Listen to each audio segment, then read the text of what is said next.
কাজিৰঙা আৰু এইবোৰ হৰিণা আৰু বাঘবোৰ ৰাতি ওলাই ঠিক 6টামান বজাত।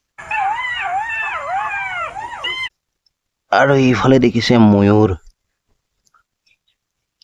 এইটো যে দেখিছে এইটো হ'ল ঘোঁৰা। এইফালে আমাৰ কাজিৰঙাৰ একমাত্ৰ জলহস্তী আৰু মই হলো কাজিৰঙাৰ পৰ্যটক টুৰিষ্ট।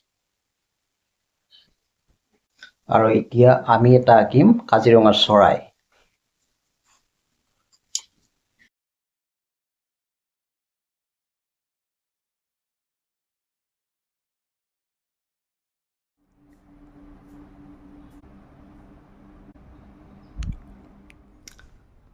ফাইনেলি হৈ গ'ল আমাৰ কাজিৰঙাৰ চৰাইৰ এটি ছবি। তো ভিডিঅ'টো কেনেকৈ লাগিছে লাইক কমেণ্ট আৰু শ্বেয়াৰ কৰিবলৈ নাপাহৰিব আৰু ফেচবুক পেজটো ফ'ল' কৰিব।